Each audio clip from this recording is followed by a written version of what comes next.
Hello, hello. This is Bravo Wild Black here today with a brand new crossover episode. We had Deana and Indra from the podcast Family Karma Kast. We had a wonderful time with them and we enjoyed everything. We talked everything Housewives and Bravo related things. Yeah, what you guys are going to hear is us just getting right into it, talking about the latest episode of Real Housewives of Salt Lake City. We had such a fun time. This is a more chill episode, and make sure you guys check their podcasts out, rate them 5 stars, and also follow their Instagram at Family Karma Kast. That's KAST instead of CAST. And thank you so much for listening. We love you. Please subscribe to our Patreon. Bye. Please, bye. I have a question. What's up? Because you all are my first point of contact right now, like fresh off watching this episode. Okay. So when in Salt Lake City, when Jen calls Mary a grandpa MFer. motherfucker, it is offensive, right? Yeah. But it's not untrue. That's the whole thing about. That's why we can't. It's like you want to kind of defend Mary because we, for some reason, kind of like her. But when you think about it, it's like she married her grandfather. I know. It's very hard. It's one of those things you're just supposed to look at and not really say anything about, I think. Right. But like, it's a little bit more information comes through every episode, I feel like, you know, like now we find out that they weren't intimate right away. Right. She like pushed it off. Well, and the mom was against it because the mom wanted to marry grandpa. Yeah, which is like a whole other level of what's going on here. It's very much what I imagine Utah to be like. I didn't think it was quite like that. I did. Like, you know, in those states where there's like incest and stuff. True. I have a question. How are we as the audience who are falling in love with these women supposed to digest this? Is it supposed to go down easy or is it supposed to go down a little tough? It's supposed to go down tough because the thing is like when you look at the facts, and then especially if you read the circumstances surrounding her grandmother's passing and the things that transpired right after, it's not something that's light or something that people will agree with. But at the end of the day, we're watching Bravo. And I feel like on each show, someone has some kind of like fucked up story. Mm-hmm. It's true. That you're like, whoa, this is like a lot. I feel like this is just like really intense because it has to do with like, it's not incest technically, but it's pretty close to incest. Right. But on every franchise, it's like there's someone with a story that's like, yo, this is fucked up. And I feel like that's probably why they're giving it to us like little bits and pieces every episode. So we can slowly throughout time like get used to everything. And then like after a few seasons, we won't even... Yeah. It's like, this is Mary. She's married to her grandpa. But that's her grandpa. It's fine. Yeah, but Mary's cool. She also likes all these name brands, but she can't dress, so... It's really weird. I have hard time digesting everything online about Mary's church on top of this all and the name brands. And just in the latest episode, the son is giving the girlfriend prodded purses. Literally, and like and laptops and all this stuff. And it's like she's throwing their money. He's never gotten me a gift like that. It's like, yeah. So how are we supposed to digest this? It's also like it makes it makes you think about mega churches and how they operate. And it's like you're now looking. There's always a question about what are pastors doing with the money from churches. Yeah, like Jamal factors into this, which is for people that won't watch Potomac Jamal's from partner. Potomac, he's a mega church pastor, like around the world. He's like always everywhere. Around the world? Yeah, around the world. He was, remember on the last episode from last night, actually, not last night, from Sunday, he was like in Ghana. Right? Or doing something. Oh yeah, that's true. He got stuck and that's why he couldn't come to the photo shoot. But yeah, so it makes you think like, okay, these members are going to watch it And I wonder what they're going to think. Like, yo, this is where the money from the church is going. I know, right? And it's like, but the thing is, like, they're probably still going to be like, oh, but it's still going to other things. Like, they deserve to be that rich and stuff like that. Yeah. But it's like, so are the editors, just putting it out there. So I think I'm inferring that the editors are kind of doing their work right now, kind of bringing into on Salt Lake City. No, just like the injustice of like, look at mega churches, because it is so much a part of America, even though I'm assuming we all, we don't go to them. And people are just writing the checks. Yeah, well, actually, the way that I see it is that, I don't really necessarily agree with pastors being able to use church money to like just jet set. But I do understand that is a part of their job. So obviously they're going to get a salary. Mm-hmm. But what personally for me, like sometimes I'll go to a church. When I do go to church, it is a mega church. But when I do donate or, give offering, I'm the kind of person is like, I'm going to do my research. I go to church and like, for example, just for like quarantine, like this whole Corona situation, the churches are giving out gift cards. They're offering childcare. They're offering testing. Okay. And then before Corona, they go on missions. They're helping people around the world. So I'm like, yeah, the pastor is kind of using the money to live a luxurious life. But then also he's using the money to help the community, to help people around the world. So there's two different ways to look at it. Yeah. If you're going to a church and your church isn't having events, clothing drives, events, giving away stuff, all this things, then you need to reconsider going to that church. But there's a lot of churches that do a lot of good for free. So that's really important, is to recognize that it's organization by organization. Exactly. And that.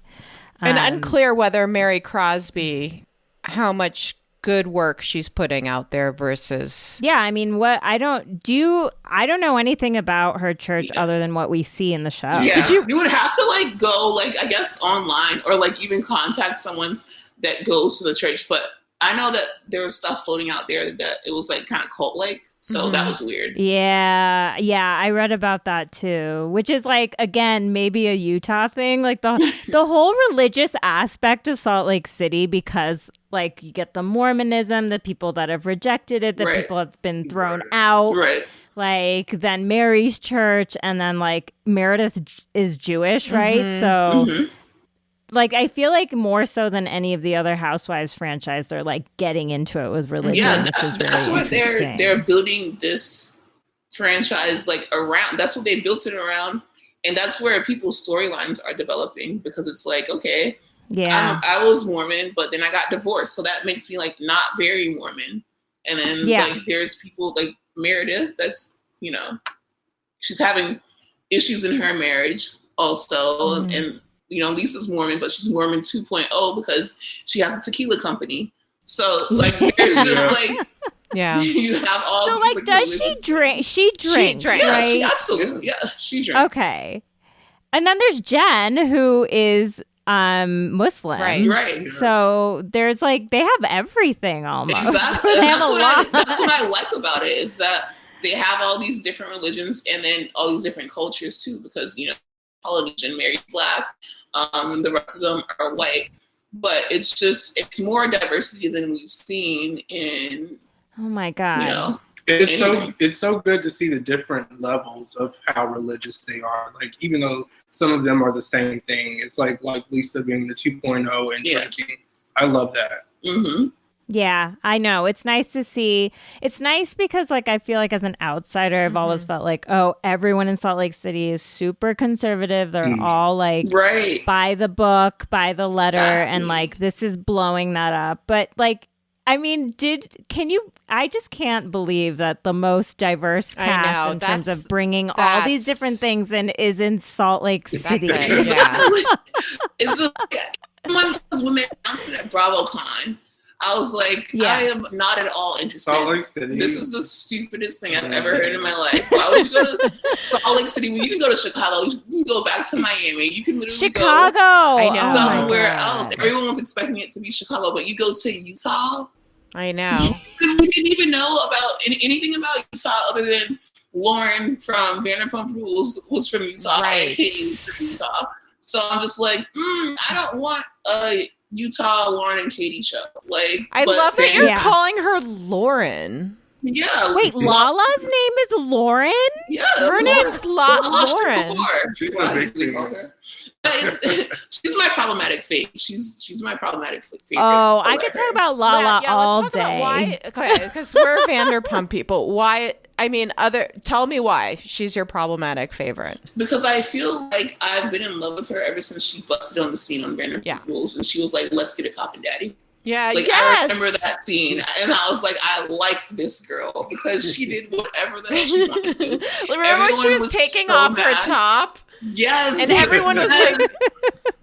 And then she went to I think it was like Katie and Tom's engagement party, and she was drunk as fuck, and she was like, "Wrap it up! What the fuck are you guys talking about?" And I'm like, I love this girl, but as far as her being problematic, it's because she thinks that she's a reincarnation of Tupac. She has a Tupac tattoo. She has a Tupac bathing suit, and it's like, babe, please stop, chill. I know you like him. We talk about cultural appropriation a lot, and I feel like Lala is like super problematic from from what you're saying, like that standpoint. And I'm just curious, like how you feel about that, being like members of the Black community, like seeing her, in my opinion, kind of appropriate Black culture. She absolutely does, especially like even with her slang and everything. Right. She just thinks. But I don't know. I just like her. And I feel like she means well. She's just one of those people that needs someone to be like, hey, shut the fuck up. when it comes it's not Randall. It's not Randall. It's not Randall. I love Randall, though. He's so nice. Gotta love Randall. Poor schlub. But anyways, I think that she needs a Black friend that's, okay, when her and Faith were friends, I love that friendship. Because, you know, they were like hand in hand, and she wasn't as bad. It's when Faith left, is when she got worse. And she thought, I feel like she thought she was the Black girl of the group. Like when Faith left. Like that's when she was like, okay, like I'm that bitch or whatever. She means well. But I think that Lala definitely means well, but she just needs to like slow her roll and realize that she's Lauren from Utah, and that's it. Yeah. But other than that, who else I love in the franchise in the Bravo franchise community is kind of doing what Lala is doing? Can you think of anyone else? I can't think of anyone. I'll need a moment to think of. I think we're going to see some of it from Heather. Actually, yes. Heather's going to be really. Yeah, she's like, I love rap. I love Black men. Oh, I forgot about that. I forgot. Yeah. I think. I know. What's your opinion of her? I love Heather. Yeah, I think she's a really good friend. She has some iconic one-liners already. Yes.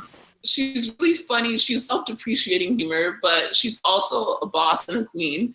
I just really, I want this to be a season, or even after the season, I want it to be something where she gains more confidence in herself. Yeah. And she gets back out there and she sees her self-worth.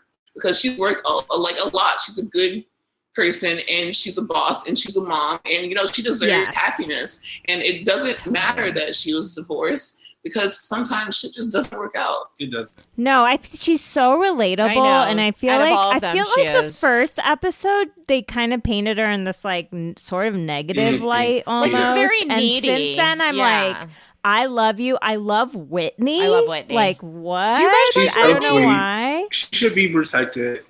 I do. I have a soft spot for Whitney. I like her. She's just like, I feel like she's like the Sheena of. Oh, wow. Yes. Wow. Feels like the no one protected Sheena Shea, though. No one. So hopefully it'll be this time for Whitney.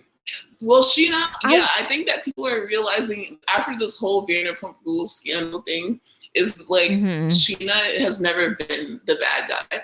My thing about Sheena is that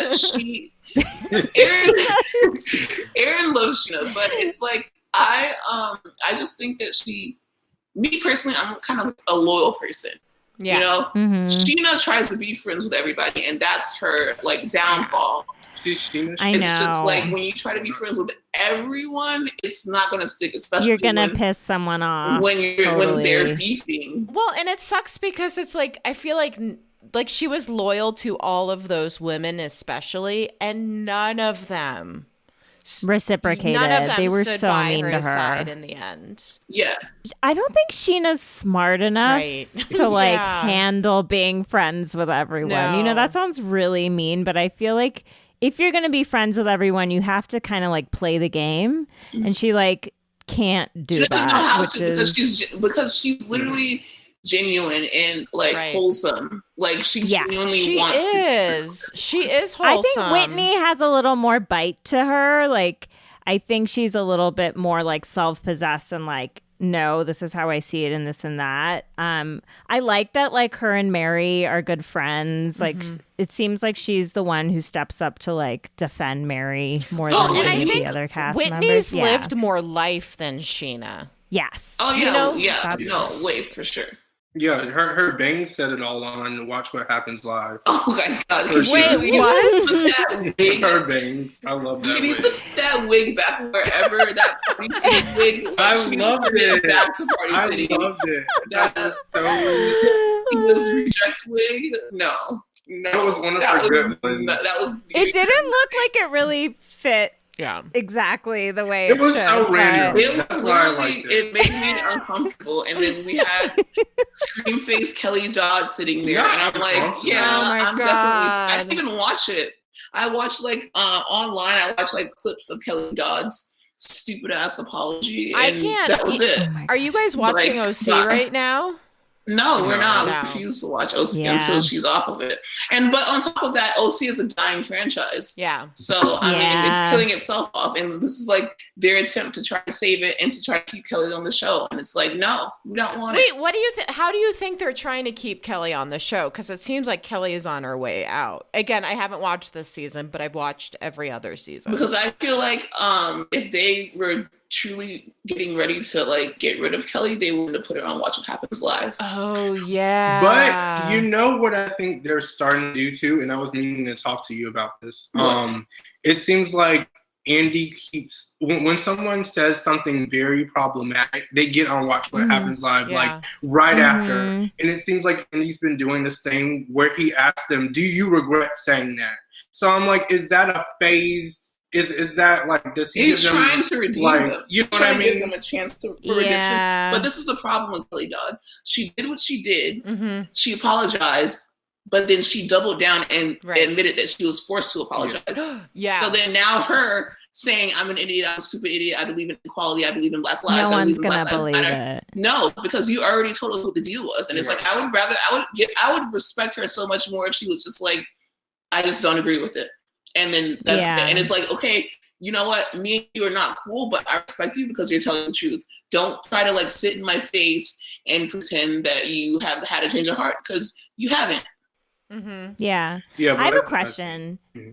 No, go ahead, Aaron. Oh, I was just gonna say, I think Andy seeing that Watch What Happens Live and just her responses, I feel like that might mean, you know, she's slowly on her way out, because that was ridiculous. I kind of side-eyed.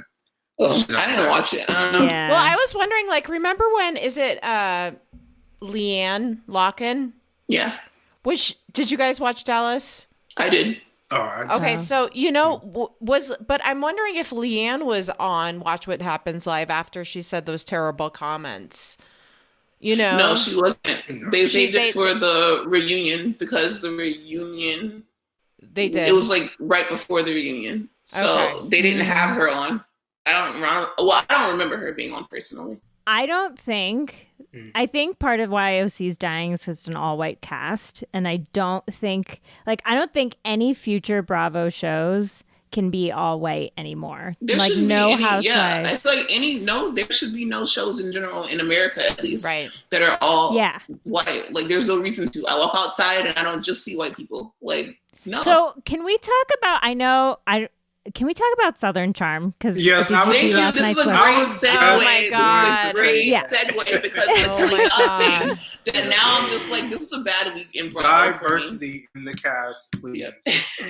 Aaron wants diversity, but me, I don't like the way that they handled this Catherine thing. Okay, tell us more about that. I want to know what your thoughts. Okay, so as you guys know, Catherine sent a monkey emoji to a Black woman when she was arguing with the Black woman because she got frustrated because the Black woman, cursed her friend out for holding a Trump rally. So Catherine decided to DM her, get into this argument, and then get aggravated that the lady wasn't reacting. So she was like, "This is how serious I take it," or whatever. She put a monkey emoji. She said that she's not a Trump supporter or whatever. She wanted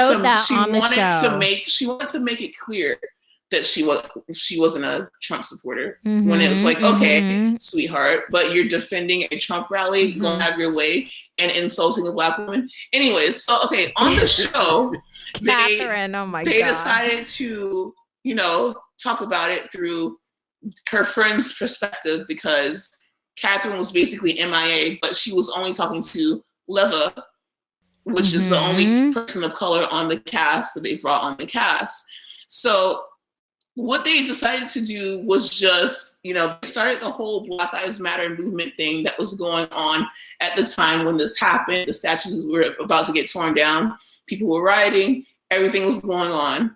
And then they decide to have that. I don't think that Black Lives Matter should have been introduced by Catherine's racist comments. They should not have done that. Really good. It was stupid. It should not have been sandwiched between Catherine's scandal, because what we're talking about are two separate things. Yes, it relates to it, but Catherine's racist comment is not what this whole Black Lives Matter movement is about, and we should have done it more justice. And then maybe the next episode can get into Catherine. Shouldn't even been in the episode. It should just been about Black Lives Matter. You're so right. You're so right. And then it was also okay. So then she addressed it. She didn't even really address it because she was ducking and dodging Danny or whatever. She was talking to Leva or whatever, and then she just talked about it in the confessional. She didn't even seem remorseful about it in the confessional. She was like, "I guess I'm racist" or something like that. So it was just okay, what now? Nothing happened. It was just the Black Lives Matter conversation that was really important, and they made good points during the conversation. But then it was sandwiched between Catherine's scandal, which made it terrible editing. It was a terrible week at Bravo because this was the day after they had Kelly Dodd on. It was just really stupid. They tried to defend her definitely in the way they showed it. I think they opened it up with her in her house by herself, unpacking that kids' table, being like, "Things have been so hard for me the past few weeks." And it's like, girl, this is not about you. I'm sorry. Literally. And then when you think about it, okay, let's think back to when this happened. This was after America saw George Floyd get murdered on TV. A lot of Black people were facing even more police brutality. The police were literally abrasive, aggressive, arresting protesters for just exercising their right to protest. Then we have a white woman complaining about Thomas having a baby. Please tell me how that's been a hard week for her. Oh my God, Thomas is having a baby. Oh my God, the world is burning. People are dying, Kim. We don't care that Thomas is having a baby. We don't care how hard your week was. We don't care that you had to move out of Thomas's house when you have your own money to get your own fucking house in the first place. It was stupid. I don't care what you're going through, because guess what? You decided to take all the things that you were going through, the emotional stress, the whole family situation, the struggle that you're going through, but you decided to take your ass online and call a Black woman a monkey, and then on top of that, double down and say you're making this about race. It's about race because guess what? You're being racist, bitch. I did like that they called out that one woman who, I don't know who she is. The woman that owns the store that Catherine used to work at. Yeah, that she was Catherine actually, she knew she was talking to a woman of color and she did this anyway. I think they did try to make the point that Catherine is not totally innocent here at the end of the whole thing.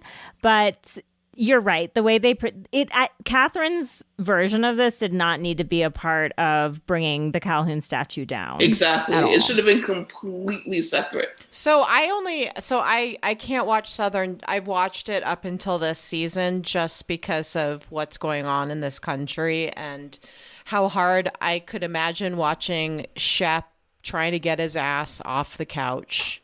You know what I mean? Like, it's so crazy. You mean Craig? I can't. But all of the men on that show. Now it's like Shep is my favorite. Now I'm like, is he?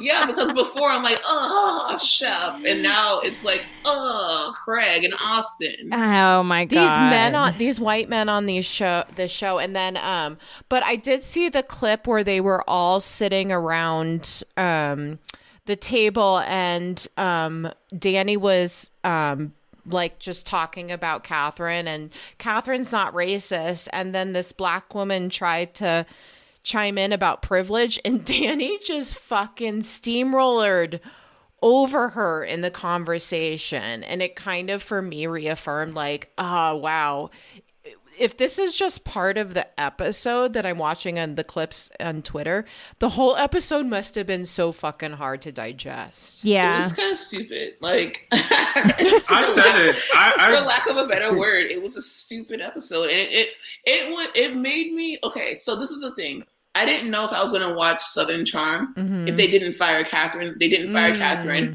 So then I was like, okay, so I'm not going to watch it unless they address it. When I saw that they were going to address it, and I saw that they were going to talk about Black Lives Matter, and I saw that they were going to like do the whole statue coming down thing, and I saw they had a woman of color on the cast. I'm like, okay, I'm in, because this is what I want to see. I don't want to cancel things unless it's absolutely necessary. If you're trying to correct these things, then I'm going to try to allow you to correct them and apologize and do right by it. So this last night's episode was the time, and I guess next week was the time for me to see if I want this show, if this show is even necessary anymore. But after watching it, I'm like, this show is completely unnecessary. It's not. Let's do Southern Charm New Orleans. That's it. Yes. Southern Charm New Orleans has everything that we are looking for. I haven't seen it, and did they cancel it, or what's going on canceled. With that show? Please get the word out. It's not canceled. Okay. It's not at all canceled. It's just in limbo. It hasn't been renewed, but it's also not canceled. It like has everything that we're looking for. Aaron can tell you. I love it. I love it way better than the original Southern Charm. It's more diverse. It's not just it's Black, white, LGBT. They were having the hard conversations about race and sexuality before this whole thing got popular. And which is how you know it's genuine. Exactly. It's so manufactured on Southern Charm. Like the regular one or whatever. This is what, the 8th season, the 7th season? Yeah, something like that. Something like that. And it's like, how many times are we going to watch Catherine sleep with Thomas again? Is she they're going to get back Thomas together? Again? Is she? She had sex with him, and she was like ready to start the family again, and then she finds out 7 months pregnant with another woman. Can I challenge? So this week in Bravo, obviously, it sounds like it's been a shit show. But then I feel like in the same week, we're getting Portia talking about Black Lives Matter in the Atlanta preview. Yeah, it's great to see in the preview. Like, I'm excited for it. Atlanta comes on Sunday, you guys. You gotta definitely I'm so excited. We're gonna have Atlanta, Potomac, and Salt Lake City running at the same time. Do you guys think Marlo will get a peach? No, because if they're not gonna do it, because if they haven't done it by now, then I don't know what it's gonna fucking take. Why do you think they're holding back though? What do you think they're holding back? And do you first think Marlo deserves it? And then 2, why do you think they're not giving Marlo a peach? Probably because of her saying the offensive word that starts with an F. Yeah. Mm-hmm. So I think that was partial part of the reason. But other than that, I don't think maybe the other ladies are against it. I don't know. Or maybe they're because cool Marlo's a wild card like Kenya, and they already have. Oh yeah, she's such so it might be too much. I cannot for the life of me understand why they won't give her a peach. But the thing is, she's getting the benefits of having a peach without having to show her my life too much. Because we do like Marlo. I like Marlo, and I think her personality has shown a lot, especially these most recent seasons with the kids. Yeah, yes. Monty. So like, what do you guys think of Kenya Moore? She's another one of my problematic faves. I'm a Kenya Moore hair care fan. Kenya Moore hair care. I mean, I respect her place. I respect her place. I respect her peach because she's done this for a while, you know, and she's a fan favorite. But as far as if I like her, I don't, you know, I wouldn't say he doesn't like her. I like her a lot. I think that she absolutely goes too far, which is why she's another problematic fave. Like Candace? Like, do you think she's as bad as Candace? Or oh my God, we have to talk about Potomac. Candace. Candace for people at Potomac. We're like, jumping around. They're kind of the same in certain ways, but I think King is a little bit more.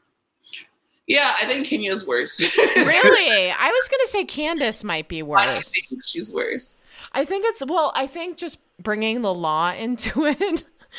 Yeah. Like that to me is on another level. Do you guys think that do you think Candace should have brought the law into it? She absolutely should not have brought the law into it.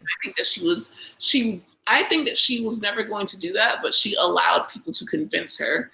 Yeah. Do you think it's the mom and Karen? Yep.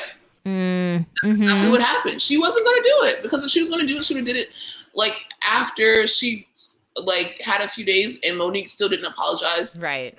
Yeah. But she had her mom and she had Karen telling her, well, if it was me, I would go to the police. And then the thing about Candace is that she's very spiteful. So Monique saying things online or liking things online, that's something that like triggered her and made her like, okay, so if she's going to do this, then I'm going to play dirty. And I just feel like, dude, it's Housewives. At the end of the day, absolutely Monique was 100% wrong. Right. But but 100%. It's Housewives. You sign up to bring drama and you guys are in each other's faces and you have a mouth that runs all the time. And so it's like, what is a lawsuit going to do?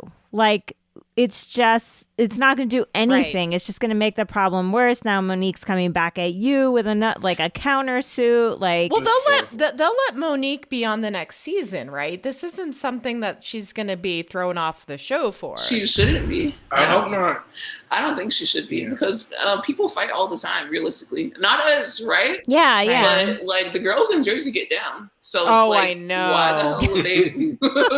Why the hell would they literally? I mean, but fire we haven't. Deanna and I haven't had a chance to like talk on the podcast about the fight. Like, okay, so the fight was intense, though, right? Like, Monique saw red. Yeah, and she blacked out, for lack of a better word. She lost it. She did, and then once they got her off of her, she went for another round. I know. The thing I will say, is I've seen red like that before. Like, really? Like, not like physically. I've seen red of like not physically going after someone, but like mentally and verbally going after someone. And I know everyone's judging me, but like I have I've been there before too. I used to live in New York City, and I have gone red just living there and being who I am. Mm-hmm. Does that excuse it? No, because like you said, the producer was like, you can't come back into the room, and her ass went around the building. It was like, I'm gonna go past you. She's like, I'm gonna go around you. Like she was in Mario Kart. It was amazing. She was. Okay, so can we talk about just like Potomac in general as a show, though? Because like I love Potomac. Mm-hmm. Like this is my first foray into like all of the Housewives this year, so I have to say I'm a newbie. Oh, but what a treat! You were in for so many good things. I know. I can't wait for Atlanta. I really can't. I can't wait for you to see Atlanta. Like, yeah, it's going to be so great. But like Potomac is like. I didn't know what to expect. Mm-hmm. Like, I didn't even know where it was. I had to Google No one knows where it is. Greatest thing about it. I still don't know where it is. But and then it's just like oh, wow. Okay. So there's like this whole like situation going on there. And these women, what I like about it is like they really feel like they are a group of friends, like real friends, which you don't always get with every cast. Yeah. I don't think New York are friends as much as they show. Yeah. I think that the Uptown girls are friends. Like, I think it's like the Sonia and Ramonas are friends. Sonia and Ramona are definitely like friends. Yeah, they're thick as thieves, but the rest of them, they might not be as tight as they are in the show. I agree with that. I wouldn't be surprised if Ramona stops replying to Dorinda's texts because Dorinda's not on the show. Off the show now. Oh, absolutely. I have. That's a Ramona move. But I want Dorinda to come back. I'm sorry. I don't care. I think she needed a season off because she was coming in real hot. She was too much last season. She admitted it too. She was like, probably should have took the season off. I just wanted to like stop watching every time she was on because it was like, oh my God, is Dorinda just going to yell at everyone again? And she did. I kind of loved it. And that's why I'm like, I think we need her back. We don't need her back in that capacity though. We need her back for a redemption season because Dorinda has given us so much. She's given us one-liners. She's made it nice. And she deserves everything. And she's given us the Berkshires, which is just, I hope she was paid so well by Bravo for providing the location. Totally. With that. So what do you guys think of the Potomac franchise or part of the franchise as who it do you relates love? like the who rest? Are you not so like keen I on? love Ashley Darby. Yeah. I'm going to say that. No. Yeah. I love her too. But isn't it hard to like, it's so hard with her. With Michael. And with Michael, it's definitely hard to make excuses for her. You know, she's definitely a shit stirrer. And I think I forgot, but this most recent episode reminded me kind of. It's great. And I loved it. Yeah. Yeah. It's like she definitely stirs the pot. My least favorites are definitely, Candace. But I understand why she's relevant to the show because she's the villain. Every show needs a villain. And she's not getting a villain edit. I think that Monique is getting a villain edit because she technically is the villain. It's just easy. Yeah. But I think that Candace, in my life, if I had someone around me that spit the vitriol that Candace spits, like her words are so strong, right? And purposefully calculated to like hit the depths of your soul. Then I'm like, I might want to snap also. Yeah, but you know what? I think it's gonna come full circle too, because apparently, from what I'm seeing with this next episode, it looks like Candace is gonna be the bad guy for the episode. At that bar fight situation, whatever's going to happen. Brawl that's about to go down. Oh my God. Okay, what do you guys think of Karen this season, including her walking out of her wig party? Her best season ever. Amazing. Solidified her place as the Supreme. She leaves her wig party, and it's not really a party. Like, it's just... It was just no, and then she leaves. She's like, I have to go to dinner. But when are they going to learn not to come for Karen? You don't. Like, fuck off. Literally fuck off. There was nothing... For me, there was nothing funnier than watching Ray slowly, like in his elderly ways, trying to get up those stairs. And she's like, all right. And then he was just like, you could tell his back hurt. Like I could feel every ache. And he's like, I don't know if I'm ready to get in that tub. I'm on the way. I know, and it's like, I wish they could do a timestamp where it was like 15 minutes later, he's halfway up the stairs. Like, what they need is those seats that you just sit in and just like watch your ass. Like I would love because like that's gonna be me at 40 years old. I'm pretty sure. My God. Yeah. I don't have time to walk up all those stairs. I'm sorry. Ridiculous, especially in my house. I know. And you know what I will say is Karen deserves better. Like I know Ray's been there, but right now in Karen's life, she needs support and she needs someone to tell her how much she loves her. And like Ray is just fucking not doing it. And she's trying to give him a chance. Like I want them to stay together so badly though. Me too. I actually, 100%. Yeah, I feel like when they went to that counseling session and he really opened up about how like he just felt like he was alone in the marriage a bit lately. Like I felt more sympathy for his side and kind of really? Like, you felt more sympathy for? Well, yeah, he was like, it's not that I don't love you. It's just like I feel like I don't know what our relationship is right now. And I feel like it was really honest, and I was really glad that they showed that conversation, actually. They were really transparent. Yeah. I just feel like it's sad because Karen's really trying to make it work, but she's also in literally the prime of her life. Like she's the freaking grand dame right now. Right. And she after like being a homemaker for over 50 years to like then get catapulted into fame and stardom, and now even like freaking Rihanna loves Karen. I know. So it's like you have to keep up with being the grand dame. You can't stop now. And I see exactly what's happening. It seems as if Ray is up in age, and he was the Black Bill Gates, so and he's already past that time in his life. So I think right now he just wants to sit down, relax, focus on the simple things. And I think sometimes when you get older, you lose touch of, I'm in a relationship. Oh shit. Like I have to still do romantic things to keep this going. And I think eventually at some point they can come to terms and figure that out. And it might take some time, but I definitely understand it because of the circumstances. I also want to bring to the table how relaxed Robin is. Through everything. I love Robin. Yeah. The tax situation. She's like, ha ha ha, my taxes. Yeah, it's like, what? Like, I mean, wait. She is so relaxed all the time. Mind you, she's already been through this exact same thing. I know. Did you see the way Juan looked at her? Like, I know. Again? And you know what? Juan's my number one house husband.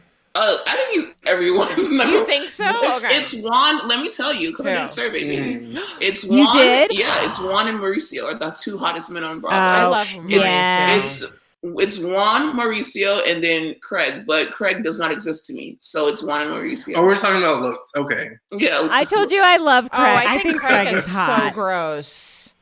He used to be hot to me, but then he went on live with Tommy Loren, and that's when it. Oh, he did? Yeah, that's why I don't like. So Craig or how Austin. many of them are like known Trump supporters? Shep is the only one who's not. Really? Which isn't that ironic? Yeah. Because Shep is the richest one with old money, so he has the most to lose. But yet he's an independent or libertarian. He's a libertarian. But for this election, because this election was so important, he actually voted Democrat on everything, like from citywide to Georgia. You know, I think Shep has that. I think Shep.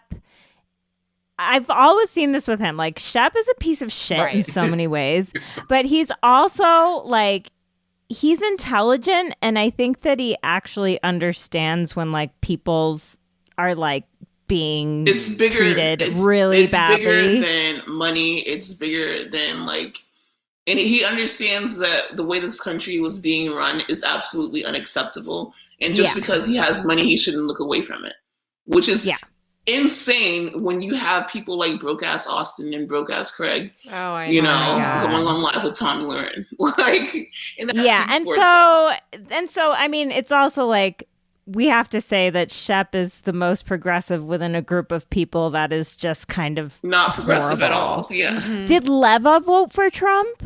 Leva? No. Oh, absolutely not. She's married. Okay, good. She's a brown girl, and two, she's married to.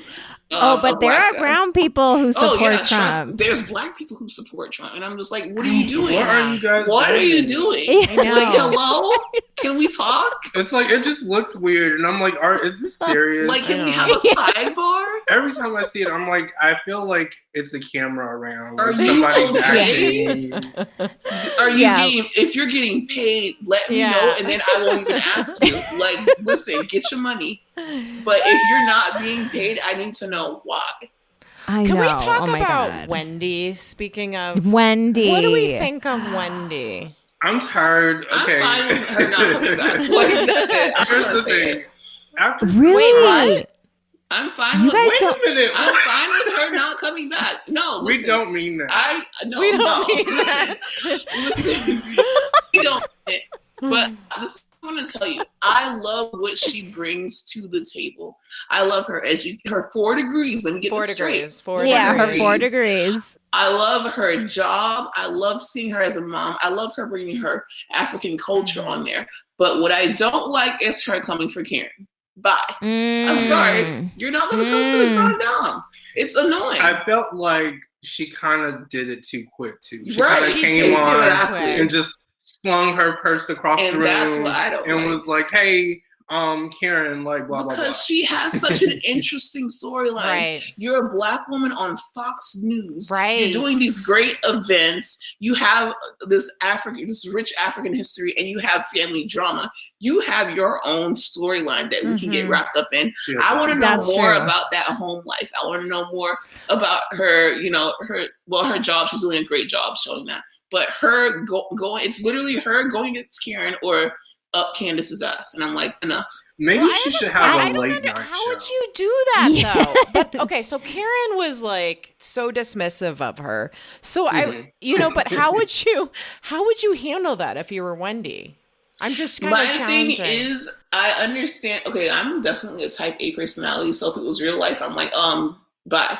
But since I want to be on the show, I'm going to think of, I need to be on the show. I'm a new person. So I kind of need to eat shit for a bit. And she refuses to. I think she can't help it. I think she's super opinionated, and she's just like, if she sees something going down, she has to talk about it. Like, that's why she's good at political commentary. Exactly. Like, well, it's funny because there's always like the person that you need to kiss the ring in every section of the Housewives. Like, it used to be Vicky, remember? And then who would you say? I know Vicky is so awful, but like, who would it be in Atlanta? Nene. Oh, yes. Lanithia Weeks, oh, baby. my gosh. Let's talk about what do you guys think of Nene not being on I hate to see it. I hate it so much. But the thing is, like, I would want Nene back. Like, it's like with Dorinda. Right. I don't want to see the Nene that we had last season, like spitting and like just this she craziness. Sucks the air out of the room. Like her in Japan. Like, I'm just thinking of her in Japan. Like, no one could have fun. It's still funny, though. It's like, I hate it. But it's just like, I'm like, that's Nene. Like, give her a drink and put her in the corner and film. I think that she was literally going through a lot, which is why she reacted that way. So I have sympathy for her. So, like, again, I wanted her to come. I wanted her to have a like, I love Nene. She's hilarious. She is Housewives. I want her to be friends with Drew Sidora too. I hope they kind of like the new girl. Yes. And I really like from what I see from the previews, Drew Sidora is going to bring it. And I believe I said that on the last podcast, and I was talking on that. Drew Sidora. Wait, so in New York, like she's going to bring it. Sorry, in New York, who do we kiss the ring? It used to be Bethany. It's Ramona. It's Ramona. Ramona. Oh, but that's so depressing. Yeah, it was Bethany. Do you think it was Bethany? It used to be Bethany for a while. Wow. Yeah, because even like when Bethany's off the show and people are still like Dorinda was getting advice from her. Right. So that says a lot in itself. And so Dorinda's what do we know about the new cast members on New York? They have 2 new cast people. They have, and they're both diverse. They have Ebony, who's a full-time cast member. She's Black, and she's a firecracker. Like, she's a political commentator, but she's a lawyer. She's everything. And then they have Brashawn Shaw, but she is not official, and she's said to be a friend of. She's also an amazing woman, a cancer survivor, and I think it's going to be great. And I'm interested into what conversations are going to be held. And I think that Ebony said that, it's obviously going to come up. So I can't wait to see it. I've seen her on The Breakfast Club. I really like her. Yeah, she has a show, State of the Culture, and it's really good. Who's going to... I think New York's doesn't have a kiss the ring person right now. I think it's a joke, though. Like, when you say Ramona, I can see that it is a joke because Ramona is a little bit of a joke. Like, at least with Nene, I'm like, I respect Nene, you know, and all that she's done with Ramona. I just so many seasons. Just so much of her shitting the bed and just being like literally, and being an awful person with no redeeming quality. Yeah. I think Leah has it in her to be to that person. She's just young and she's new, but like I think Leah has it. Ready? Okay, ready? Beverly Hills, not Vanderpump. Well, you can't LVP's gone. It's definitely never be Kyle. She wants it never to be will Kyle. be Kyle. It'll never be Kyle. Denise Richards before she left, maybe. Yeah, you think she was a Kiss the Ring? You think it was her? I don't think. I agree. I mean, totally to agree. me, because I like Denise Richards. We're just very big Denise Richards fans. I know, me too. Yes, but maybe Renna. It would be Rinna. Rinna doesn't have it. But I see what you mean. No, her fan base is huge. Though, I know, so and it's vicious. It's I think she's very popular. Don't go but after Rinna us, also Rinna's fans. Blends in. Like once the season starts, she kind of just stirs shit and does what everybody else is doing. So it's like. It's a bit confusing. Like, what is she really And in the doing? Rinna and Denise thing, I was not okay with how that went down. And I was not about that. No. I wasn't. And it was like, okay, well, guess what? You got Denise off the show, but guess what? Teddy's off the show, so checkmate, bitch. And I'm very happy. And I just want to say that now that Teddy's gone, I'm so happy she's gone. Yeah. I was so happy. And I'm going to stand on that. I don't feel bad about it. At first I was like, you're preaching to the choir. We're not taking away her career. You know, it's like she has the money. She has all in. She can go all in. I'm sure she has everything, but like she just doesn't have what it takes to be on Beverly Hills. So I could never figure out her storyline for the life of me. It was always either the whole Lisa Vanderpump thing, or then it was. I feel like people were being mean. I know. And then it's just like she's just so like, I don't care. And then it's just bye. That's it. Go away. Can we talk about this week's news of Erica Girardi and Mr. Girardi? I don't even say his first name. The divorce, the embezzlement. Embezzled. I know. What do you guys think it's true? I don't know. I don't want to say it. I'm not going to speak on that one. But I don't want to say if it's true or not. Because is it because you're afraid of Erica? I'm not necessarily afraid of Erica, but I respect her style. Right. I respect her fashion, number one. Mm-hmm. And I also respect her marrying a dude freaking 35 years older than her. And having a $40,000 a month glam squad. I want this to stop. I want this to. I want her to continue. Do you need that much for glam? And guess what? Do you see the way that she looks? Like that's how. I mean, but my thing is with Erica is that didn't come for free, because remember when Mr. Girardi shuts her up in front of Lisa. Mr. Girardi. When Mr. Girardi. I know, I can't. You can't refer to him as anything else. He's such an elder. I feel like I need to call him. Respect. Yes, he deserves it. I think that she's worked for that $40,000 a month. I think he has not been the kindest to her in the past. Just because of that one situation where he told her to kind of shut up and like mind her P's and Q's, when it was those two, them as a couple had a dinner with Vanderpump and Mr. What's Mr. Ken. Yes. Monster. Monster. Goodbye, I think Kyle. Ken is a monster. Goodbye, Kyle. I don't know. I don't even know if Ken is real. I think he's like a lizard. I know. Let's make believe. Ken is like a little Muppet with his hair. Yeah, he's not even a person. So what I'm saying is like, she worked for that emotionally. Like, because it must have not been easy to be Mr. Girardi's partner. No. Up until she got her, what's her creative director's name? The guy that does all the clothes for her. Oh, yeah. I forgot his name. The one, her stylist. Yeah, she had to earn that. Like, she... Yeah, I feel like anyone who marries someone excessively older than them, like, that's why I respect Ashley. And why I respect Lala. When you marry someone 20 plus years older than you, you are going to have to suck it up and do some things you don't want to do until you fall in love with that person.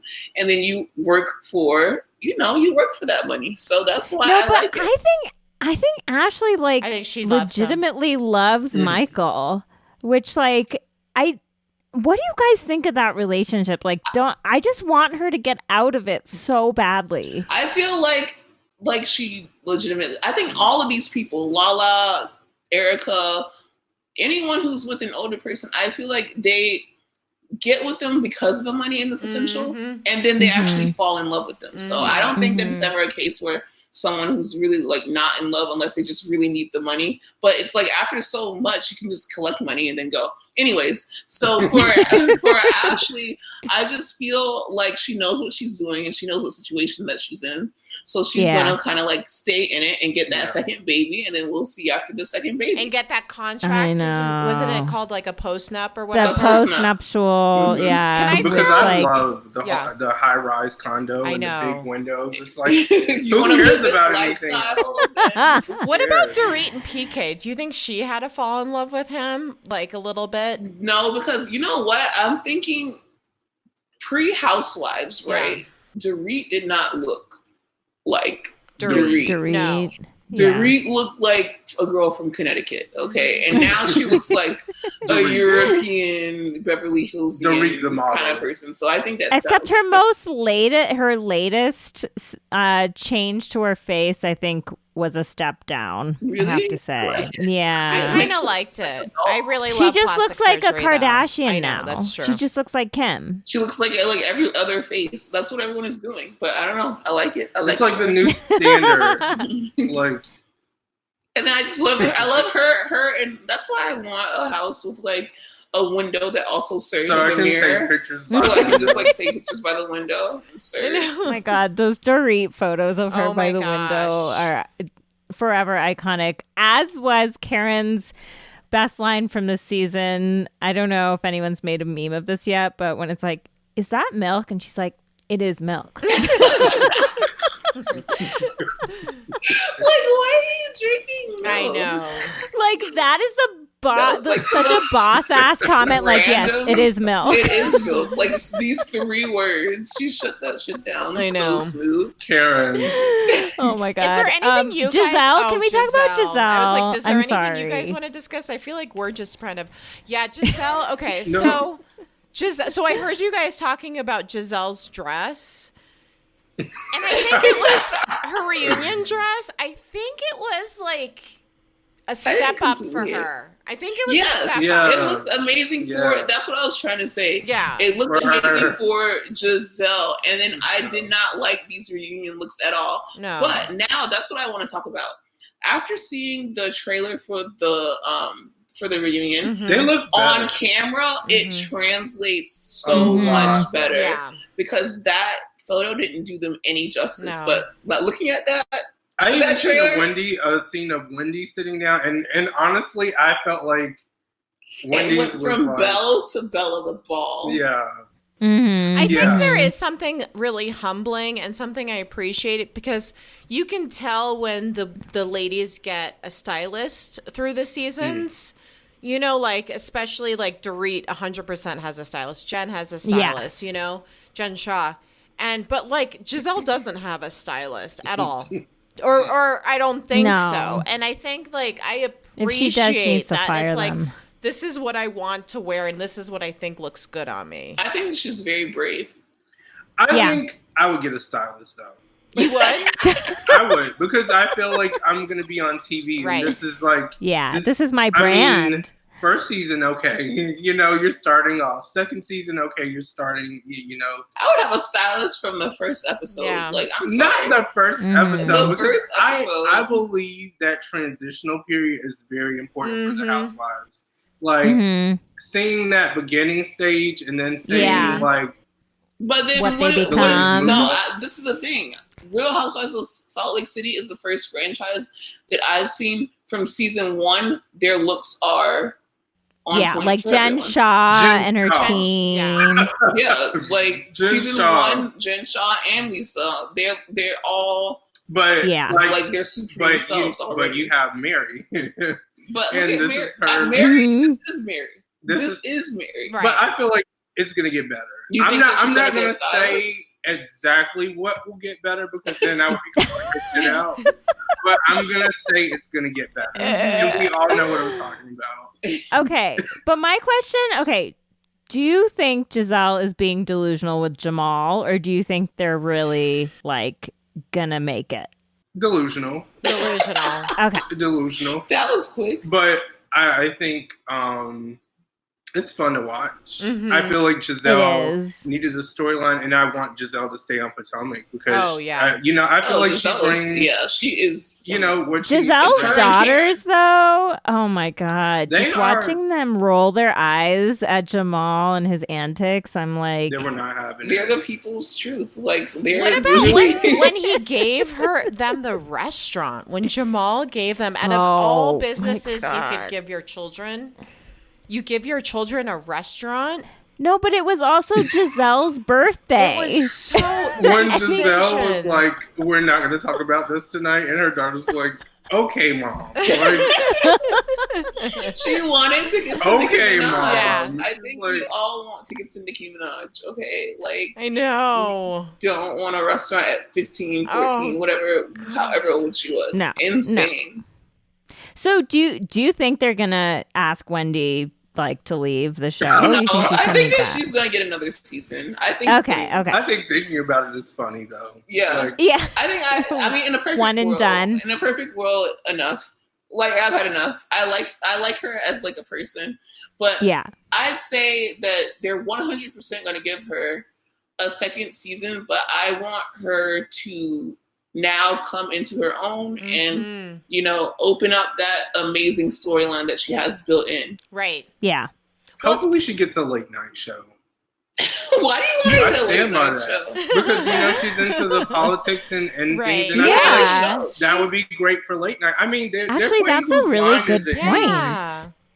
Bravo, hit me up. Like, I'm telling you, you guys are playing Whose Line Is It Anyway when you could be playing a late night show from Wendy. I think we should get a late night show. I feel like we should definitely get our late night show before Wendy. I want to put that out there. So tell us what you guys thought of Family Karma, since that's kind of our bread and butter. That's the whole reason we are here. We're so excited. Yeah, since if you guys don't know, this is a crossover episode, so both of us. We haven't even introduced ourselves. We're like over an hour in. Listen, this is all part of the process.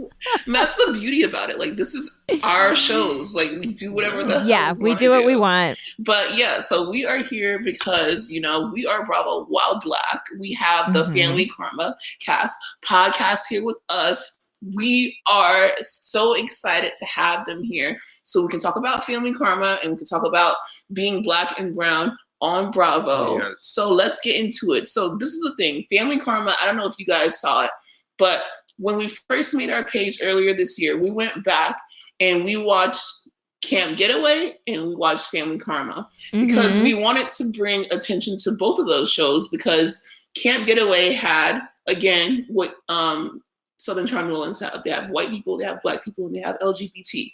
They have representation. And then we wanted to watch Family Karma because we see people of color on it. We feel that these shows got swept under the rug because it came on during such a weird time where the world was adjusting to Corona. And also I feel that Family Karma and Camp Getaway both didn't get enough promotion. So when we started our page, we went back, we were telling people to watch it. We even have, you guys, if you're new here, or if you're listening on Family Karma Kast, go back and listen to our podcast where we dissect Family Karma. So as far as what we think about it, I think that this show is amazing. Like, it has everything. It has the built-in relationships. It has the built-in drama. It has a different aspect. It has the culture, the diversity, and it has the potential of Vanderpump Rules. If you ask me. Oh, wow. Those are really big words, and I appreciate that. That is a big statement. It's like everyone wants to compare it to Shahs of Sunset, and I feel like, stop. No, like, it's a different, it's totally nothing, different. in my opinion, nothing like Shahs of Sunset. It's nothing like Shahs of Sunset. And Shahs of Sunset is an amazing show. Right. But it's like, just because you see brown people on a show, it's like, it just doesn't, it's not the same fucking thing. This is Indian and Indian culture. Even the dynamics are different, and which what I like about it. I like that, you know, the confessionals, they have the family in the confessionals. They have, you know, they're celebrating like Diwali and all these different, you know, special occasions. You get to know a lot about the culture. And my favorite thing is that it's taped in South Florida, and we live in South Florida. So, oh yeah, I was gonna say, where are you guys located? In South Florida, literally in the same county as, I think. Really? Yeah. Okay, so our goal is to get invited to their premiere. Listen, if y'all be damned. Yes. I would like to get invited to their premiere too. I would. Like, I think Bali and Anish, or I think just Anish. I love Anish. Yeah, we love Anish. Anish is our favorite. Those two are our favorites, though. Like, Bali's like a cool mom, and then Anish is like straight up relatable.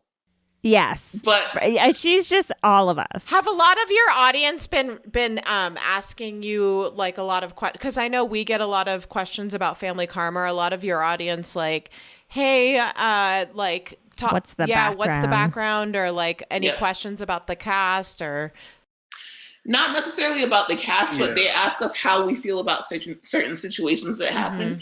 Like, for example, the whole thing with Monique. And her fighting, a lot of people were really like hard on Monique about that. Don't get me wrong. Absolutely, Monique was in the wrong. It was terrible. She shouldn't have put her hands on her.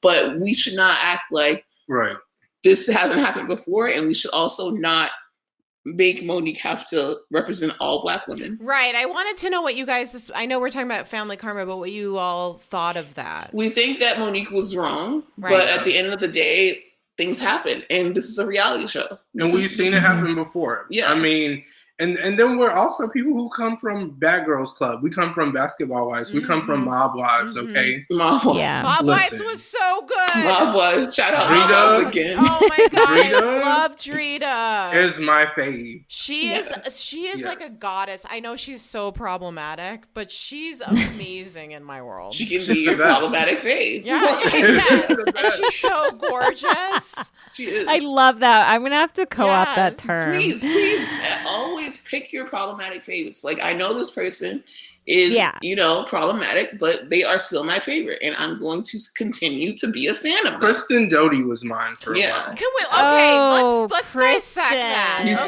Used to be. That's tough. Yeah, until she pulled the shit. Right. Yeah, no, which is so fucked up. Do you think that Vanderpump can have their own redemption song, or do you think they just need to like shuffle the cast? I think they kind of. I wanted them to come back and like have a spinoff Certain show people with the OGs, but I kind of just feel like they can definitely, like Lala can come back, Sheena can definitely come back, Ariana. Do you think Katie can come back? Was Bravo right for firing Kristen and Stassi? Absolutely right. Because, and then if I ever had a doubt in my mind, because a lot of people are like, oh, you know, they should have brought them back and they should have talked about it because it could have been a learning point for a lot of people. Yeah. But this is the thing, when you are supposed to be having productive conversations, it has to be with someone that is willing to change. Stassi showed her ass. She showed that she's not willing to change. She got fired. She completely went into, I'm pregnant mode. Then she went on Tamron Hall's show. That was such a disaster. She felt like attacked and all this stuff and like, wasn't ready for it on Tamron Hall's show. So guess what?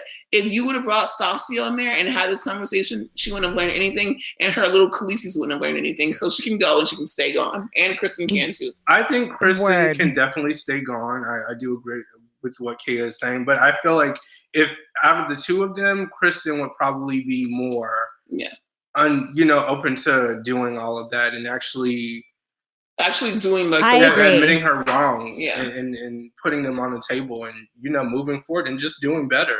Yeah, because Kristen is the kind of person that she puts like all her shit out there. Yeah. So she wouldn't even be. Yeah.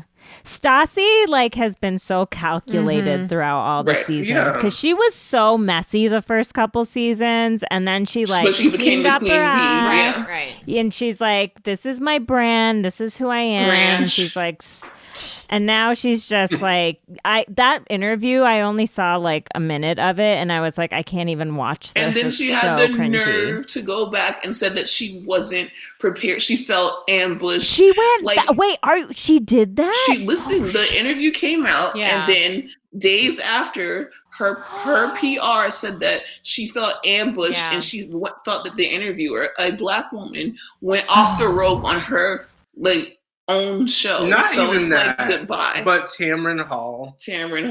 When are we gonna stop blaming Black and brown people? My thing is that she shouldn't have even had the opportunity to go on Tamron Hall. Why is she on Tamron Hall? Who cares? No. Shut up. You called the police. Tamron Hall was being nice enough. So I love Family Karma. But we want to talk about also, like, you guys started this podcast this summer, right? Yeah. And so, like, just tell us about how it all came together for our listeners so they know, like, why you're doing it, where you're at now. Your social media is, like, blowing up. Like, well, you know, we came together as friends, and we've been watching these shows for a while, for a really long time. We started with other networks, but we really got into Housewives of Atlanta. So from that point on, you know, she got me into Vanderpump Rules. We started watching Housewives of Beverly Hills, and we're like, okay, we really like this. We really like talking shit about it. You know, let's do something with this. Let's actually start something. So at first we were kind of going through the motions of it, but then one day we just got up and we just were like, let's start today. Let's start now. Yeah. We did a rough draft. And we can't post that. We can never post that. You can never see the light of day.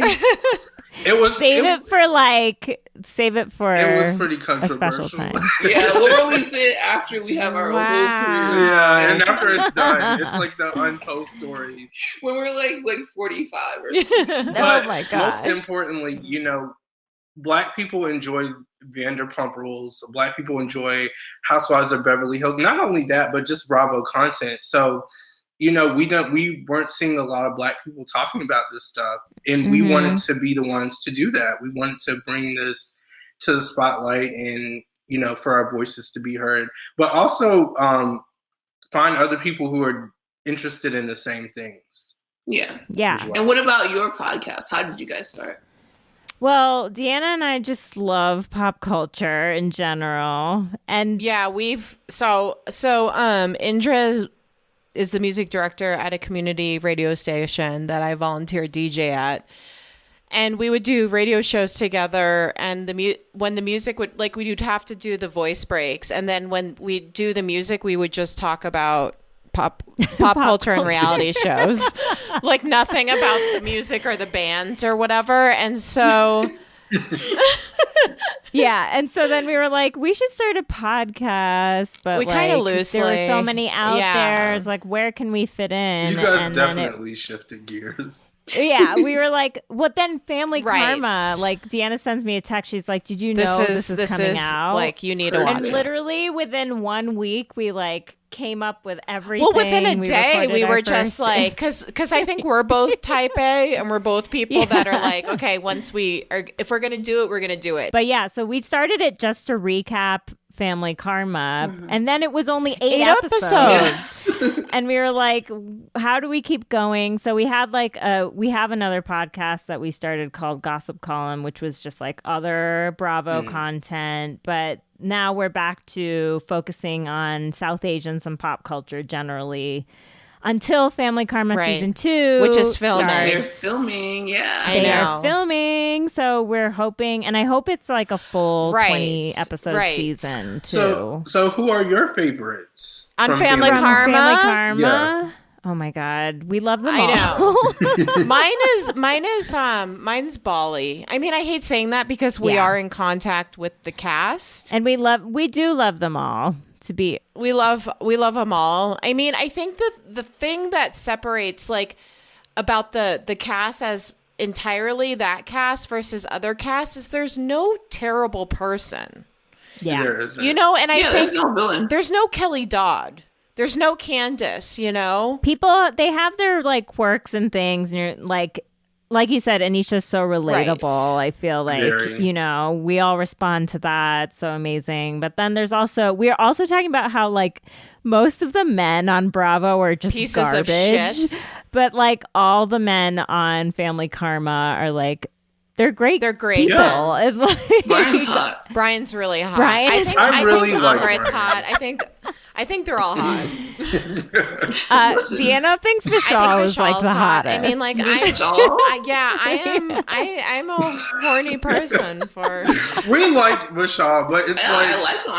I'm just talking about looks wise. Brian is a 10. Yeah. Brian is a 10.5 for sure. And did you guys hear he has a girlfriend now? Wow, you just literally ruined my life. I know. I'm sorry. I know. Why would you tell me that? I don't like that. Yeah, she's not going to be on the second season, though, or may not in a real role. There's going to be 3 new cast members. Wait a minute. Okay, so what about Monica? What's going on? Okay. I don't care. As long as Anisha's back. Is Anisha going to be back? Is Abali going to be back? All of them are going to be back. All the OGs. Okay. All of them will be back. Monica. Brian's new girlfriend is also named Monica. Isn't that wild? What? Bye. Wait a minute, though. Are they really getting rid of the old Monica though? Because I love No. She's fully in. She's totally fully back. in. Her dad. Yeah. I know. Back. Her dad's back. The aunties. By the way, her dad wants to come on the podcast, and we absolutely need to have him. Can you please have him on? He's literally God. I love him. He's so adorable. Yes. And then who is there's like a third just random person who's coming on, and there's 3 new cast members, so they're building the show out, which is awesome.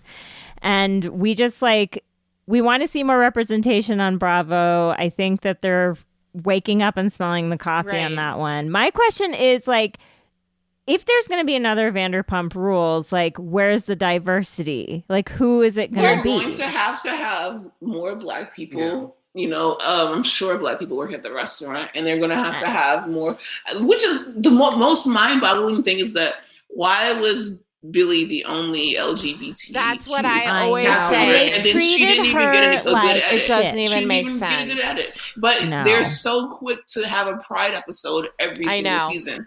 So for Vanderpump Rules, what I think is that they're going to have to find someone Black that works there, or is a friend of the group. And I'm thinking it's going to be one of Sheena's friends. I think that Sheena's this girl from The Bachelorette, her name is Jasmine Good.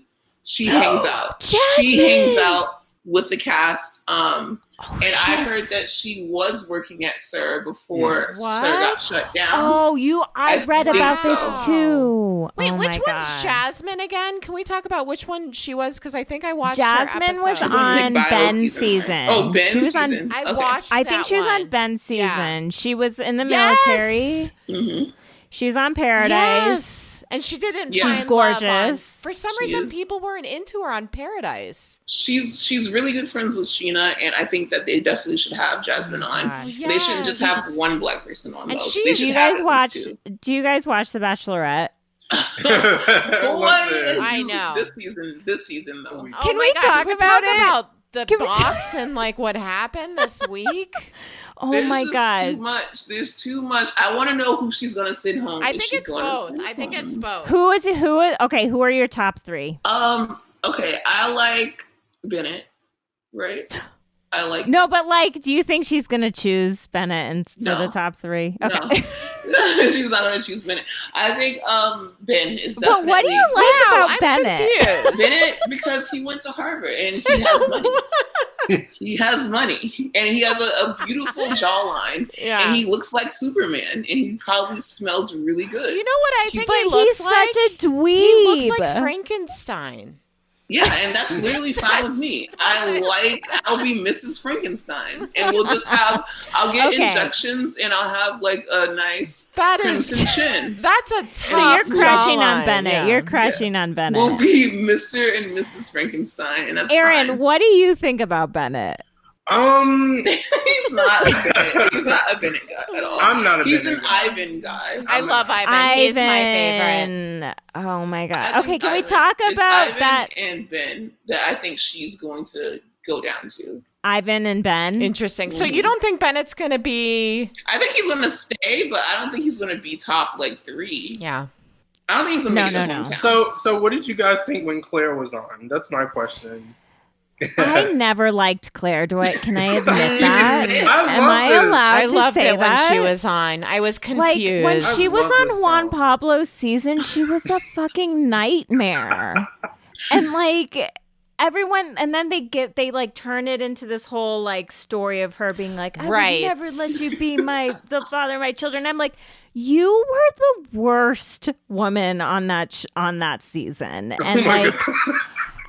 I'm sorry. I know this is unpopular because the franchise has spun it, but like the Claire we saw in this season, like is not reflective. They'd had to know she was going to do that. Like I think they had this whole thing planned out from the get.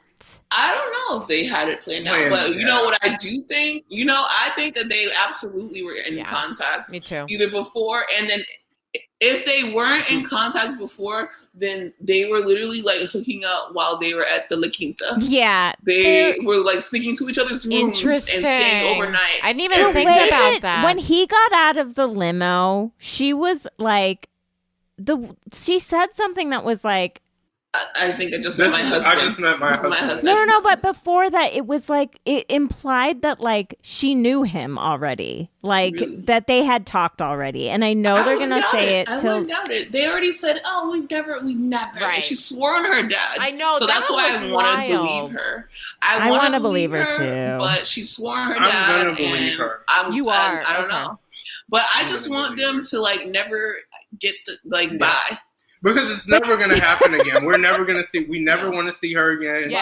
It's never going to happen. I'll keep up with them on Dumois, and that's it. Like, nothing else. That interview that they did with her when, like, Tasha's first episode, when they're like, let's check in on Claire and Dale. It was do you remember when I turned it off? Because I thought that was the end of the episode, and so I didn't say it. And you were talking about all the rest of the episode, and I was like, what are you talking about? And because they couldn't, right? You're like, I thought that was that is me. I was like, I don't have time for this. Fuck this. And then I was like, episode over.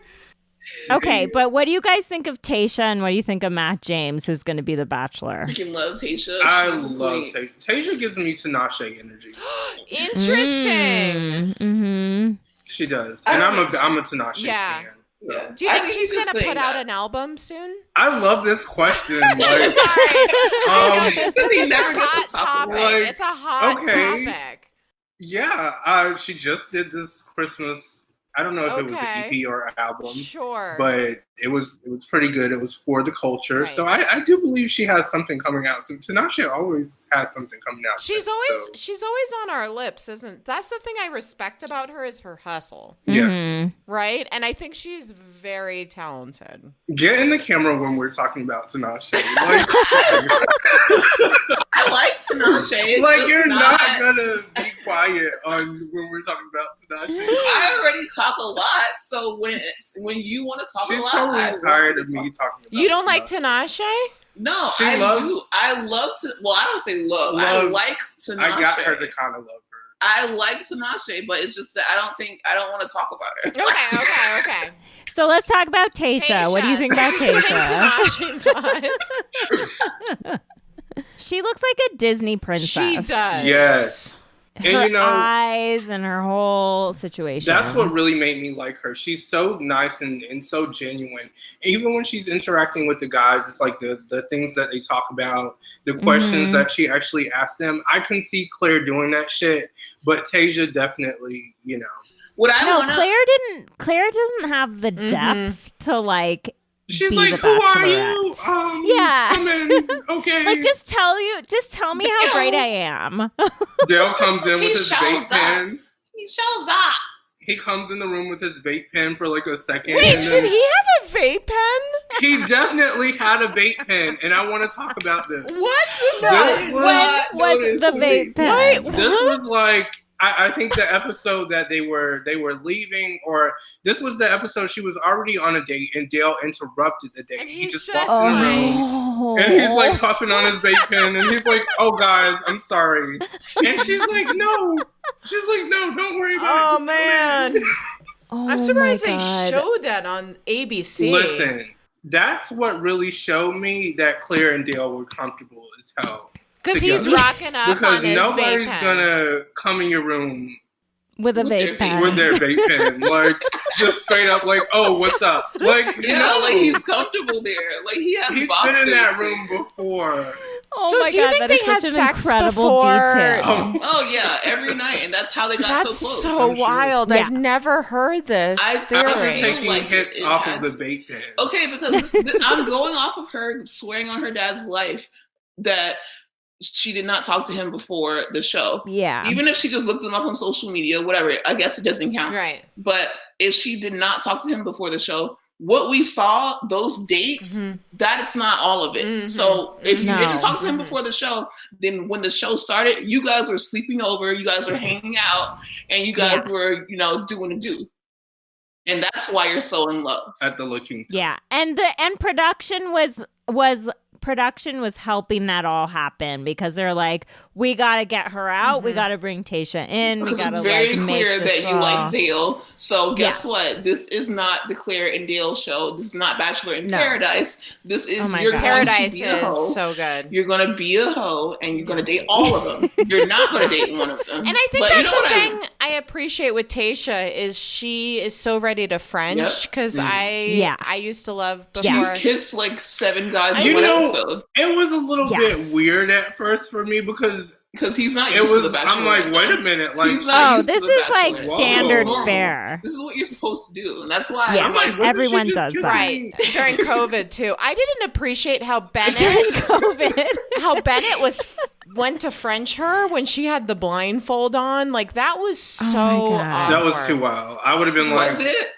When they were doing the art stuff and they had their blindfold on. She's like, "Can you blindfold me?" Yeah, like I'm into it. So I think that was a man move, and especially when he kind of like bullied Noah. He's like, "Go sit over there." Like, where she actually told me I have to sit there. And then his dumbass literally left, and like he got to sit next to Tayshia. I'm like, "Oh man, bye." Those two, like normally, I hate the like drama between the men. I'm like, it's just very over it. But I actually think the Noah and Bennett drama it was gold. So awkward. I don't think you could get more awkward television than them. She's like, "I'm gonna figure out what's going on." But what I do want to point out, though, I mean, I don't want to bring it down, but The Bachelorette, which has a bunch of conservative viewers more so than the Bravo show, they did a better job at addressing Black Lives Matter than Southern Charm did.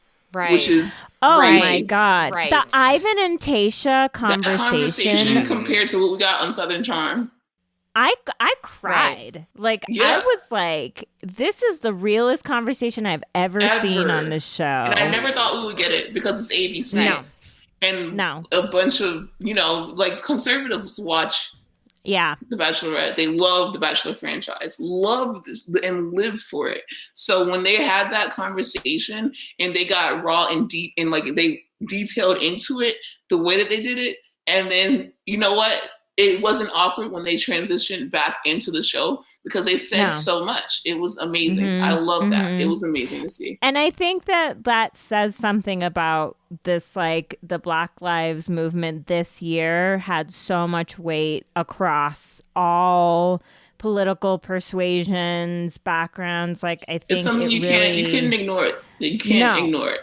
No, and they knew that, and they said, even with our conservative viewership, we are going to show this, and we're going to. It was a long segment. It was like 15 minutes, And I was just like, I was enthralled. I didn't even expect it. I would have never thought. I would have thought that, you're lying. The Bachelor, Rhett talking about this. Well, and I think even, sorry to interrupt, but like even watching her not being able to talk about, trying to find the words to talk about it was just as powerful for me. Yeah. As like, I know, and that's the truth. It's like, what do you say to this? Especially on TV. Like it was great to see, actually. Like I loved it. That's what I love about this season. It seems like the moments actually last longer, even though they are long. Mm-hmm. But each moment with a guy feels like 30 minutes. And then the conversations are so good too, because even with when they're telling their traumatic stories, when the one guy, I forgot his name, was like, oh, my mom, asked me what I want to be doing in however many years, and I want to be with my daughter, and him. And he's like, oh, my mom was like, oh, what kind of guy wants to do that? And he's like, oh, someone who didn't have a parent who did that. That was so deep. And then when Ben talked about his eating disorder, the men being so gullible was like, I was like, I've never heard a man talk about his eating disorder because it probably happens all the time and we never hear about it. And like I love Zach C, the guy who was an addict. He's my favorite. But his whole story was like, I mean, there's some heavy shit going down. Exactly. And I wonder if that's because they cast slightly older men for Claire. Mm-hmm. And normally Hannah Brown's season was like children, like 24, 25, 23, 24. Well, she was like 23, right? Like, I don't know. When she was on Colton season, she was 23, turning 24. And then when she was on her season, she was 24, turning 25. And I just there's no offense to people who are that age. It's just that the drama is kind of always the same. Yeah. I feel like at that age group. Yeah, and there's a range this is more mature. Mm-hmm. Yes. But still petty, which is what I like. Which is why I'm watching reality TV. So as I'm getting older, I'm like, oh, maybe I should grow up. And then I turn on the TV and I see people fighting about stuff like hospital. And I'm like, I never have to grow up. Yeah. Well, okay. Maybe we should end on this. What do you make of the hospital drama? The smelling like hospital situation with Jen and Mary? Is it as big of a deal as Jen's making it? I mean, the detailed story that she gave, like, I'm scared to say anything because, like, both of her aunt's legs were amputated. I know. Come on. Yeah. That's some serious shit. I know. Yeah. So I don't know. I don't want to really speak on that too much because it's like that's serious. Yes. Yeah, that's some serious shit. But I will say this: I like Mary and I like Jen, and I hope they work it out. I hope Jen doesn't have to scream across the room and do that again. I know. And I could use a lollipop drumstick right now. I know that was the best. Oh, Heather is all of us. Sounds so tasty, right? No, I mean, I think with Jen and Mary, like, I agree. It was like this huge thing, and she was like really sensitive about it. And Mary made kind of an insensitive comment. Like, do I think it should be taken this far? No, because this is now episode 4. Right. So it's like, okay, we get it. But and it seems like their drama's just gonna go all season. It is from the previews. Well, I do feel like they're gonna be friends at some point, though. I hope it's not like the thing that's hard about Beverly Hills, but I love it. But like, just speaking on drama getting all like so many episodes is like the Lucy Juicy Apple doggy. Lucy. It's like there's no drama, and they hold on to these dramatic. Mm-hmm. They try to make Leslie and Kim's backyard. And I feel like that's the thing with the Black and Brown shows on Bravo, because for example, I watched Shots of Sunset and Real Housewives of Potomac, and I'm like, there are so many different storylines, right? So many different things happen at such a high rate. Like, the fight is being dragged out throughout the season, but there's so many storylines in that. Right. Whereas with the white shows like Beverly Hills, it's one thing getting dragged throughout the entire season, and that's allowed. Yeah. But because we're, of color, like you have to step it up in order to get the ratings and in order to get the, the show on the rise. That's a really, really good point, actually, and kind of like demonstrates how it is like, and Jen was talking about this at the end of the last episode, how like for people of color, like you always have to be doing more work to like rise to the level where white people just are at because they're white. So like, and it's the same in the Bravo universe. So I am just like really psyched that they are finally getting the message and making sure every cast now has at least one person of color. Like Dallas has an Asian woman. Right. Yeah. Also, Beverly Hills has an Asian woman, and it has Garcelle. So it's great to see that. And they also have COVID. I love Garcelle.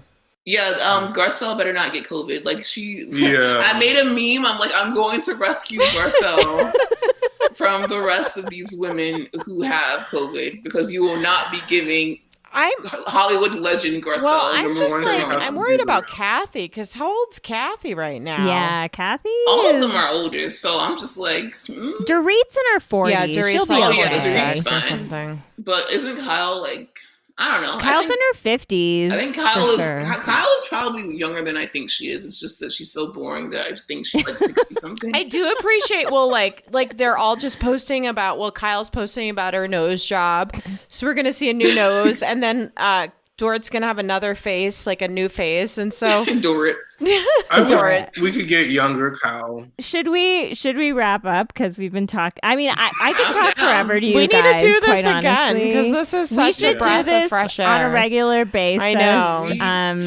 Because we would love to, especially when I think we should do it when Family Karma comes back around. Yes. Because we 100%. can literally get the word out there, and we can make these, like, I'm trying to gain our following, so we can make these people freaking watch this show, okay? Awesome. Okay. Yay. This was so fun. So nice to meet you. So we'll be fun. in touch. It was so nice meeting you guys too. We'll see you in the DMs.